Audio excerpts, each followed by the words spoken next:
देव उठान एकादशी। भगवान जी ले गए भक्त को अपने विमान में बैठाकर। देव उठनी एकादशी कार्तिक मास के शुक्ल पक्ष की एकादशी तिथि को कहते हैं। इस दिन भगवान विष्णु के साथ समस्त देवता 4 महीने की निद्रा के बाद जागृत होते हैं और सृष्टि का कार्यभार संभालते हैं। इस दिन भगवान विष्णु की विधि विधान से पूजा की जाती है और उनकी प्रिय वस्तुओं का भोग लगाया जाता है। इसके साथ ही पूजा में देव उठनी एकादशी की व्रत कथा का पाठ किया जाता है। इसका पाठ करने से आपको भगवान विष्णु का आशीर्वाद मिलने के साथ साथ आपको व्रत का दोगुना फल प्राप्त। एक राजा के राज्य में सभी लोग एकादशी का व्रत रखते थे। वहां की प्रजा, नौकर चाकरों से लेकर पशुओं तक को एकादशी के दिन अन्न नहीं दिया जाता था। एक दिन किसी दूसरे राज्य का एक व्यक्ति राजा के पास आकर बोला, महाराज कृपा करके मुझे नौकरी पर रख लें। तब राजा ने उसके सामने एक शर्त रखी कि ठीक है, रख लेते, लेकिन रोज तो तुम्हें खाने को सब कुछ मिलेगा, पर एकादशी को अन्न नहीं मिलेगा। उस व्यक्ति ने उस समय हाँ कर ली। एक एकादशी के दिन जब उसे फलाहार का सामान दिया गया तो वह राजा के सामने जाकर गिड़गिड़ाने लगा, महाराज इससे मेरा पेट नहीं भरेगा, मैं भूखा ही मर जाऊंगा, मुझे खाने के लिए अन्न दे दो।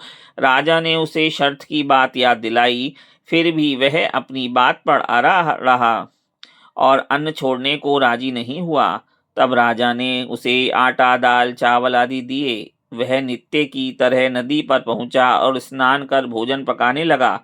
जब भोजन बन गया तो वह भगवान को बुलाने लगा, आओ भगवान, भोजन तैयार है। इसके बुलाने पर पीताम्बर धारण किए भगवान चतुर्भुज रूप में आ पहुंचे और प्रेम से उसके साथ भोजन करने लगे। भोजन आदि करने के भगवान अंतर्ध्यान हो गए तथा वह अपने काम पर चला गया।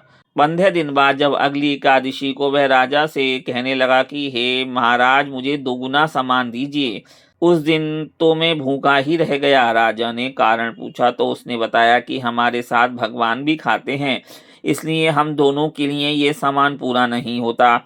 यह सुनकर राजा को बड़ा आश्चर्य हुआ। वह बोला, मैं नहीं मान सकता कि भगवान तुम्हारे साथ खाते हैं। मैं तो इतना व्रत रखता हूँ, पूजा करता हूँ, पर भगवान ने मुझे कभी दर्शन नहीं दिए। राजा की बात सुनकर वह बोला, महाराज यदि विश्वास न हो तो साथ चलकर देखो। राजा एक पेड़ के पीछे छिपकर बैठ गया। उस व्यक्ति ने हर रोज की तरह भोजन बनाया और भगवान को शाम तक पुकारता रहा, फिर भी भगवान न आए। अंत में उसने कहा, हे भगवान, यदि आप नहीं आए तो मैं नदी में कूदकर प्राण त्याग दूंगा। फिर भी भगवान नहीं आए। तब वह प्राण त्यागने के उद्देश्य से नदी की तरफ बढ़ा। प्राण त्यागने का उद्देश्य दृढ़ इरादा जान शीघ्र ही भगवान ने प्रकट होकर उसे रोक लिया और साथ बैठकर भोजन करने लगे। खा पीकर वे उसे अपने विमान में बैठाकर अपने धाम को ले गए। यह देख राजा ने सोचा कि व्रत उपवास का पूरा फायदा तभी मिलता है जब भगवान में पक्का विश्वास हो, क्योंकि भगवान जी आते भी हैं और भोजन भी करते हैं। यह सब कुछ मन की निश्चलता और शुद्धता पर निर्भर करता है। इस घटना से राजा को ज्ञान मिला और वह अब मन लगाकर व्रत उपवास करने लगा और अंत में स्वर्गलोक को प्राप्त हुआ। जय लक्ष्मी नारायण।